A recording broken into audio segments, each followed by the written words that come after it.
8ஆம் வகுப்பு மாணவர்களே வணக்கம். இது மெல்ல கற்கும் மாணவர்களுக்கான கணக்குகள். பயிற்சி 5.1ல 1வதுல முதல் வினா பார்க்க போறோம்.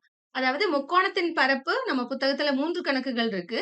எடுத்துக்காட்டுல 1 கணக்கு, பயிற்சியில 2 கணக்குகள் இருக்கு. அதுல முதல் கணக்க நாம தெளிவான மற்றும் எளிய விளக்கத்துடன் பார்க்க போறோம். கீழ்க்கண்ட புள்ளிகளால் அமைக்கப்படும் முக்கோணத்தின் பரப்பு காண்க. நாம என்ன செய்யணும்? எக்ஸ் அச்சு, ஒய் அச்சு போட்டுக்கிறோம். போட்டுட்டு இந்த புள்ளிகள தோராயமா குறிக்கிறோம். 1, -1 எக்ஸ் அச்சுல 1, ஒய் அச்சுல -1னா இங்க இருக்கும் 1, -1. அடுத்த புள்ளி -4, 6 எக்ஸ் அச்சுல -4, ஒய் அச்சுல 6னா மேல இருக்கும் இல்லையா? -4, 6 குறிச்சுக்கிறீங்க. -3, -5 எக்ஸ் அச்சுல -3, ஒய் அச்சுல -5னா புள்ளி தோராயமா இங்க இருக்கும். குறிச்சுக்கிட்டு இந்த புள்ளிகளை இணைத்து ஒரு முக்கோணம் வரைஞ்சுக்கிறீங்க. பாருங்க, இது மாரி நமக்கு ஒரு முக்கோணம் கிடைக்குது. முக்கோணத்தின் பரப்புக்கு முதல்ல ஃபார்முலா எழுதிக்கங்க.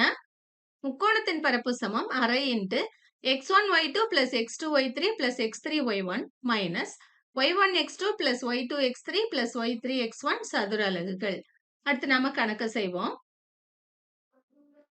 அரை இன்டு புள்ளிகளை கடிகார திசைக்கு எதிர் திசையில எடுக்கணும் அப்படின்னு நமக்கு தெரியும் இல்லையா? அதனால -3, 5 நீங்க முதல்ல எடுத்துக்கிறீங்கன்னு வச்சுக்கலாம். -3, -5 முதல்ல நீங்க எடுத்துக்கிட்டீங்க அப்படின்னா, அடுத்து நாம எத எடுக்கணும்? 1, -1 எடுக்கணும். அடுத்து -4, 6 எடுக்கணும். மறுபடியும் -3, -5 எடுத்துக்கணும். இப்ப நாம கணக்கீடு பண்ணுவோம். அரை பெருக்கல் மேல இருந்து கீழ -3யும் -1யும் பெருக்குனீங்கன்னா 3. அடுத்து 1யும் 6யும் பெருக்குனீங்கன்னா 4 6 6. -4யும் -5யும் பெருக்குனீங்கன்னா 4 என்று 5 20. 2 இடத்துலயும் மைனஸ் இருக்கறனால பிளஸ் மைனஸ்.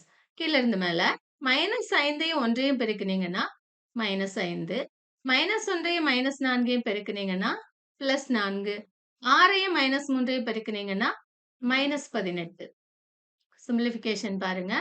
அரை இன்டு 3 6 9 20 9 29. -18 -5 -23 அதுல +4 கழிச்சிட்டீங்கன்னா உங்களுக்கு -19 இருக்கும். சரிங்களா? இத சுருக்குவோம். அரை இது மைனஸ் இன்டு மைனஸ் பிளஸ் இல்லையா?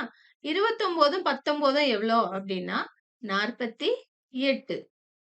48ல பாதி. அரை இன்டு 48னா 48ல பாதி 24. முக்கோணத்தின் பரப்பு சமம் 24 சதுர அலகுகள். நன்றி மாணவர்களே.